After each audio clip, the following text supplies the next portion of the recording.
पुरुषाय विद्महे महादेवाय धीमहि तन्नो रुद्रा प्रचोदयात्. அனைத்து நண்பர்களுக்கும் பிறைசூடன் சார்பாக அன்பான வணக்கங்கள். இந்த வீடியோ பிடித்திருந்தால் லைக் பண்ணுங்கள், ஷேர் பண்ணுங்கள், கமெண்ட் பண்ணுங்கள், மறக்காமல் சப்ஸ்கிரைப் பண்ணுங்கள். வாங்க வீடியோ பார்ப்போம். ஏப்ரல் மாத ராசி பலன்களில் இதில் செவ்வாய் பயிற்சியை பற்றி பார்க்கும்பொழுது, கிரகங்களின் தளபதி என்று அழைக்கப்படும் செவ்வாய் வருகிற ஏப்ரல் 3ஆம் தேதி 2025 கடகராசியில் பெயர்ச்சியடைந்து ஜூன் 6ஆம் தேதி 2025 வரை இதே ராசியில் தான் பயணிப்பார். அடுத்தது சூரியன் பெயர்ச்சியை பற்றி பார்க்கும்பொழுது, ஏப்ரல் 14ஆம் தேதி 2025 அன்று சூரியன் மீன ராசியில் வெளியேறி மேச ராசிக்கு பெயர்ச்சி அடைய போகிறாரு.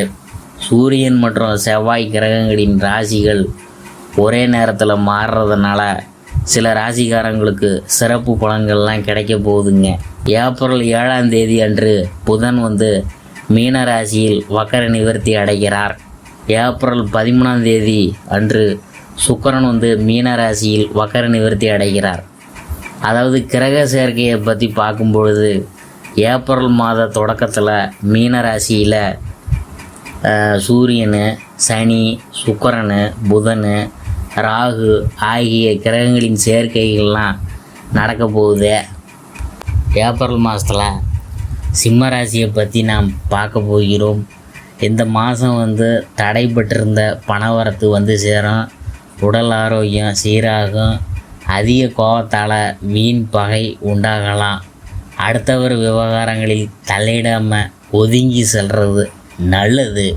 சுக்கிரனின் சஞ்சாரம் ஆடம்பர செலவுகளை ஏற்படுத்தும். பயண சுகம் கிடைக்கும். தொழில் வியாபாரத்தில் இருக்கிறவங்க கூடுதல் செலவை சந்திக்க நேரிடும். புதிய ஆர்டர்கள் கிடைக்கிறது வேகமாகும். தேவையான பண உதவி கிடைக்கலாம். உத்தியோகத்தில் இருக்கிறவங்களுக்கு கூடுதல் பணி காரணமாக உடல் சோர்வு உண்டாகலாம். சக ஊழியர்களுடன் வாக்குவாதங்களை தவிர்ப்பது நல்லது. குடும்பத்தில் இருக்கிறவங்கள்ட்ட சொல்கிறத சாதாரணமாக எடுத்து சொல்லணும். அப்போ தான் அவங்க கேட்பாங்க. கணவன் மனைவி ஒருவருக்கொருவர் விட்டு கொடுத்து செல்வதன் மூலம் மன அமைதி கிடைக்கும். பிள்ளைகள் நலனில் அக்கறை காட்டுவீங்க. பெண்களுக்கு உடல் ஆரோக்கியத்தில் கொஞ்சம் கவனமாக இருக்கணும். கலைத்துறையினருக்கு இதுவரை இருந்த தடைகள்லாம் நீங்க போகுது. அரசியல் துறையினருக்கு புத்தி தெளிவாகும். மாணவர்களுக்கு பாடங்களை படிக்கிறதுல அலட்சியம் காட்டாமல் இருக்கிறது நல்லது. விளையாட்டு போட்டிகளில் கலந்து கொள்ளும்போது கொஞ்சம் கவனமாக இருக்கணும். அடுத்தது மகத்தை பற்றி பார்க்க போகிறோம்.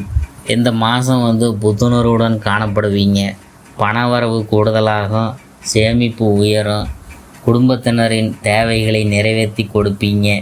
நண்பர்களிடையே இருந்து வந்த பிணக்குகள் நீங்கி நேசத்தோடு வாழ்வீங்க. தடைபட்டு வந்த சுபகாரிய நிகழ்ச்சிகள் இனிதாகவே நடக்க போகுது. அடுத்தது பூரம். அதை பற்றி பார்க்கும் பொழுது, இந்த மாதம் ஆடை ஆபரணங்களை வாங்கி மகிழ்வீங்க.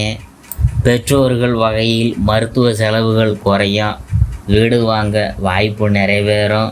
தொழிலதிபர்கள் நல்ல லாபத்தை அடைவீங்க. வியாபாரிகள் புதிய கிளைகள் துவங்க போட்ட திட்டம் நிறைவேறும். உத்திரம் 1. அதை பற்றி பார்க்கும் பொழுது, இந்த மாதம் இழந்த செல்வாக்கை மீண்டும் பெறுவீங்க. உடல்நிலையில் முன்னேற்றம் ஏற்படும். பொருளாதாரத்தில் தட்டுப்பாடு வராது.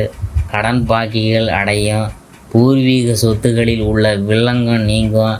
புதிய தொழில் தொடங்க போட்ட திட்டம் நிறைவேறும். பரிகாரம் என்னன்னு பார்க்கும் பொழுது, அருகில் இருக்கும் சிவன் ஆலயத்திற்கு சென்று ஞாயிற்றுக்கிழமையில் வில்வ அர்ச்சனை செய்து வணங்க எல்லா தொல்லைகளும் நீங்கும். எதிர்பார்த்த காரியம் நல்லா நடக்கும். அதிர்ஷ்டமான கிழமைகள் வியாழக்கிழமை, வெள்ளிக்கிழமை. சந்திராஷ்டம தினங்கள் 25, 26. அதிர்ஷ்டமான தினங்கள் 18, 19, 20.